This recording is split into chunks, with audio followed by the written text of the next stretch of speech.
जय जगन्नाथ। राधे कृष्णा। चलतु जानिबा जेतेबेले समुद्र मंथन चलीथिला सेही समुद्ररू प्रथमे ही हर हर विष बाहरी थिला। आउ सेही विष को केवल महादेव ही पान करथिले। आउ सेही विष को काहेकि महादेव निज शरीर भितर को नहीं पारि नथिले। आउ तांको गळारे बा तांको कंठरे ही काहेकि धारण करथिले ए कथा हमें जानि परिबा। एहार प्रकृत रहस्य मध्य जानि परिबा। एहा केवल भगवान नुहे बरम प्रकृत रे मनुष्य माने मध्य शिखिबा बहुत जरूरी अटे। एहा द्वारा ही बहुत ज्ञान आमे लाभ करि परिबा। आ द्वितीय कथा जानिबा कि एमिति एक बहुत बड़ मंत्र रहिछि, एक अत्यंत चमत्कार मंत्र रहिछि। एही मंत्र जदि एमितिका समय रे जदि कहि दियंती केवल 7 थर ताहाले आपणकर जीवन रे जेते भी कष्ट दुख समस्या अच्छी ताहाले सबु किछि क्षय होई जिवो। तो चलतु जानिबा प्रकृत सत्यता जहाँकि जानिबा बहुत जरूरी अटे। आमे ए जीवन रे गोटे सुंदर मनुष्यटे प्राप्त करि पारिछंती। ए जीवन रे केवल ईश्वर की आमे प्राप्त करिवार अछि। तो चलतु जानिबा एमिति एक शक्तिशाली मंत्र। सेही मंत्र कहिबा मात्रे हमर सबु दुख कष्ट सबु किछि चली जिवो। तो चलतु जानिबा एही शक्तिशाली मंत्र। गोटे आश्रम रे बहुत शिष्य शिक्षा ग्रहण करुथिले। ता भितरु बहुत शिष्य थिले कि गुरुंकर आदेश बिना कोनोसी भी काम करू नथिले। आउ सेही शिष्य भितरु गोटे शिष्य एमिति थिले कि केवल गुरु बोली मानुथिले भगवान श्री शिव शंकर को। आउ गुरुजन हिसाब रे मानुथिले। ताको सामने रे जे कोनोसी व्यक्ति थिबो समस्त को मध्य सम्मान दउथिले। किंतु ईश्वर अर्थात गुरु केवल भगवान शिव को ही मानुथिले। एमिति भावरे गुरुंकर कथा को कोनोसी भी शिष्य काटु नथिले। गुरुंकर आदेश बिना कोनोसी भी कार्य करू नथिले। गुरु गोटे दिन सबु शिष्य को एकत्र कले। आउ कहिले कि मु ईश्वर को पूजा करबा निमते किछि पुष्प जोगेबा को पड़ी थाए। सेति पई शिष्य मन को आज्ञा देले कि तुमे समस्ते जाओ अरण्य भितर को किछि पुष्प आण। सेही पुष्प द्वारा मु भगवान को पूजा करिबी। सबु शिष्य गले आउ किछि पुष्प आनिले। आउ सबु शिष्य आसी गुरु को मध्य पुष्प देले। सेही भितर गोटे शिष्य गुरु को पुष्प देले नाही। आउ केवल भगवान शिव को चढ़ाइले। अर्थात ताके गोटे मूर्ति बनाइथिले निज हस्तरे।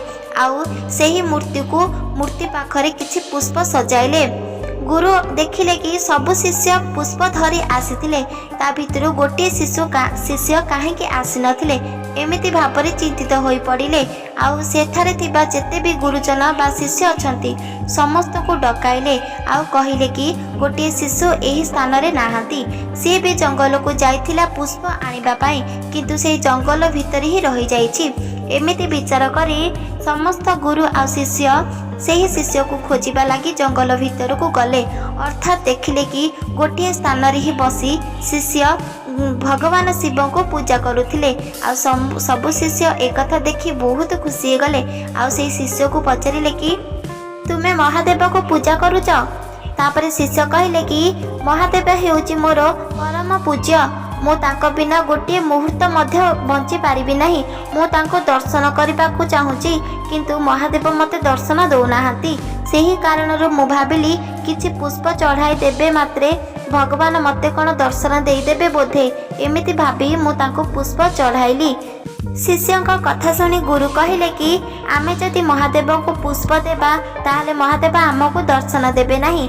महादेवंकर अत्यंत प्रिय मंत्र सेही मंत्र जदि कोनोसी व्यक्ति महादेवंक सामने कहि दियंती ताहले तार सबु मनस्कामना पूर्ण होई जिवो।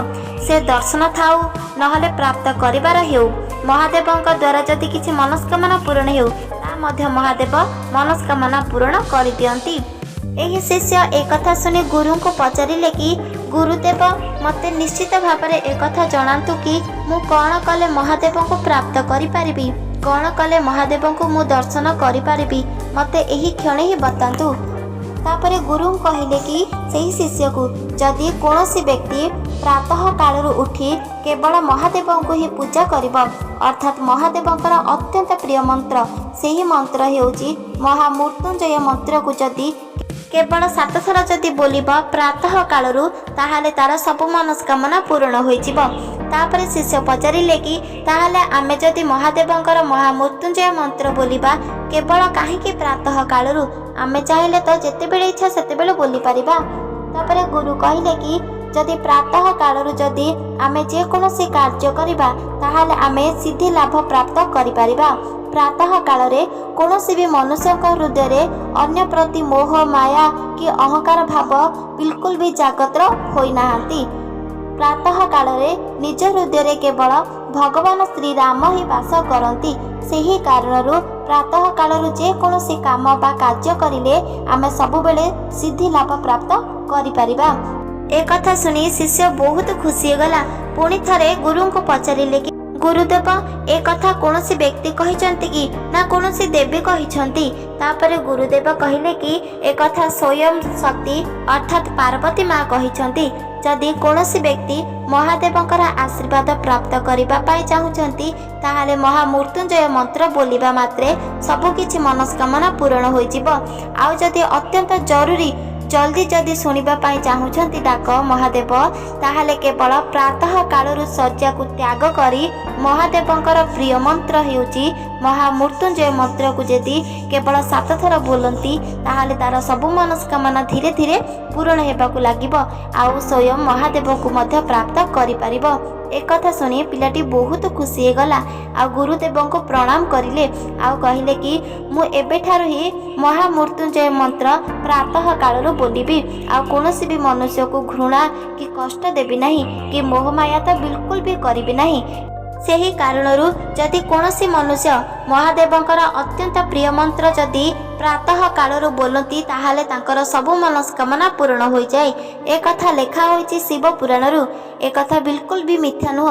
आपण जदि प्रत्येक दिन प्रातः कालरू महादेवंकर अत्यंत प्रिय मंत्र महामृत्युंजय मंत्र को जदि केवल 7 थर बोलती ताहाले आपणकर धीरे धीरे जेते भी कुचिंता थिबो जेमिति मोह माया थिबो सब किछि धीरे धीरे दूर हो जिवो। काहेकि ना प्रातः कालरू ए सब आम हृदय रे नथांती केवल श्री राम ही आम हृदय रे थांती। सेही कारणरू आमे महादेवंकर प्रिय मंत्र मृत्युंजय मंत्र जदि आमे कहि दियंती ताहाले हमर सब मनस्कामना धीरे धीरे पूर्ण होइबाकु लागुची आ महादेव को मध्य आमे प्राप्त करि परिबा। एहा ही होची प्रकृत सत्यता। एबे चलंतु जानिबा द्वितीय कथा हेउची कि जेतेबेले समुद्र मंथन चलीथिला सेही मंथनरू प्रथमे ही बाहरिथिला हळहळ विष। आपण माने जानिथिबे समुद्र मंथन जेतेबेले हेइथिला समुद्र भितर बहुत किछि द्रव्य बहुत किछि जिंस बाहरिथिला।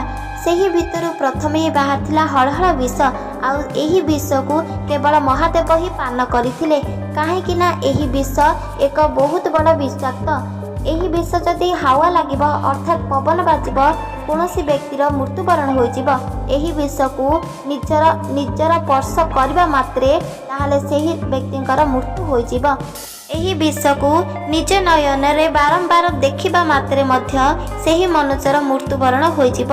एही विष सबुठारु बड़ विषाक्त अटे काहेकि ना एही विष को केवल महादेव ही पान करिथिले। एबे चलंतु जानिबा। गोटे दिन माँ पार्वती माँ महादेव को पचारिले कि महादेव तुमे जेतेबेले विष को पान करिथिल सेतेबेले सेही विष को काहेकि निज शरीर भितर को नहीं पारि नथिल। सेही विष को काहेकि निज गलारे अर्थात निज बेकरी ही काहेकि धारण करिथिल। महादेव हसिले आउ कहिले कि एही विष को केवल गलारे ही धारण करिबार थिला निज हृदय रे नुह। पुणी थरे माँ पार्वती माँ पचारिले कि किछि कथा तो मते लुचाउच एबे ही मते कहिबाकू पड़िबो एमिति काहेकि करिल एही विष को काहेकि निज शरीर भितर को नहीं पारि नथिल आ एही विष को काहेकि निज गलाय रखिथिल एहार प्रकृत कहानी मते कहंतु। तापरे महादेव हसिले आ माँ पार्वती माँ को कहिले कि देवी पार्वती तुमे कौन प्रकृत जानि पारना मु काहेकि एही विष को निज शरीर भितर को नहीं पारि नथिली एही विष को केवल गलारे ही धारण करिथिली। एहार कारण एहार प्रकृत कारण हेउची मो निज हृदय रे केवल भगवान श्री राम को मुई जागा देइथिली आउ जेहेतु मो हृदय रे भगवान श्री राम अछंती आ सेही कारणरू एही विष को मु सेही भितर को बा निज शरीर भितर को प्रवेश करबा को देई नथिली। तापरे माँ पार्वती माँ कहिले कि भगवान श्री राम ताके गोटे भगवान अटे आउ जति विष तांका पाखकु जीव ताहाले कौनसी भी अनिष्ट हेब नाही। ताहाले काहेकि तुमे सेही विष को निज भितर को प्रवेश कर नथिल, एहार प्रकृत कहानी कौन? तापरे महादेव कहले कि मु निज शरीर भितर को विषाक्त अर्थात विष एथिपाई प्रवेश करदेलिनी काहेकि ना एही विष सबुठारु विषाक्त अटे। एही विष पान करबा मात्रे कौनसी भी व्यक्तिर मृत्युवरण होइजिबो। एही विष तो बहुत भयंकर विष अटे। एही विषरे भगवान श्री राम का पाखकु जदि चली जीवो, राम बिल्कुल भी भगवान श्री राम बिल्कुल भी सह्य करि परिबे नाही। काहेकि ना भगवान श्री राम होची अत्यंत कोमल, अत्यंत दयालु आउ नयन। सेही कारणरू मु एही विषाक्त जिनिष निज हृदय को नहीं पारिली नाही। तार मध्य गोटे कारण रही। जेते भी मनुष्य अछंती सबु मनुष्यंकर मनरे बा हृदय भगवान श्री राम वास करती। आउ जदि मो निज हृदय को जदि मु एही विषाक्त विष प्रवेश करने को देथांती ताहले कौनसी भी मनुष्यंकर हृदय भगवान श्री राम वास करि पारि नथांते। सेही कारणरू एही विष को निज हृदय को न नहीं मु केवल गलारे ही धारण करदेली। एकथा सुनी माँ पार्वती माँ बहुत खुशी हो गले। आ महादेव को कहले प्रकृत रे भगवान श्री राम को बहुत भल पाउछ, सेही कारण तांको निज हृदय रे वास करूछ। हृदय रे वास करुथिबा भगवान श्री राम जहाँकि अत्यंत कोमल अटे, नयन अटे, सेही कारणरू एही विषाक्त जिनिष तांको पाखकु प्रवेश करि पारिबो नाही। आउ जदि प्रवेश करिदेब ताहले मनुष्यंकर हृदय रे केबे भी भगवान श्री राम वास करि पारिबे नाही। सेही कारणरू महादेव तांको विष को निज शरीर भितर को नहीं पारिले नाही, केवल गलारे ही धारण करदेले। एहा हेउची प्रकृत सत्यता। एही भितरु आमको बहुत किछि ज्ञान शिखिबाकु मिलिला, जहाँकि प्रत्येक हृदय रे भगवान श्री राम वास करुछंती। सेही कारणरू केबे भी मोह माया हिंसा गर्व करंतु नाही। एहा हेउची प्रकृत सत्यता।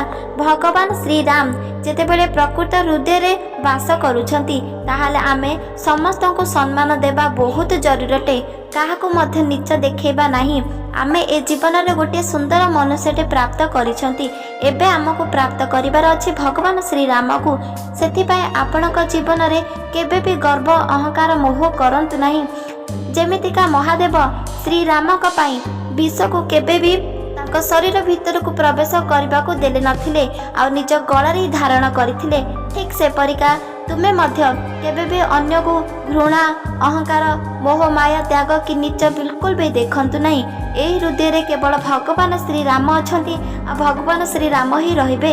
एहा हेउची प्रकृत सत्यता।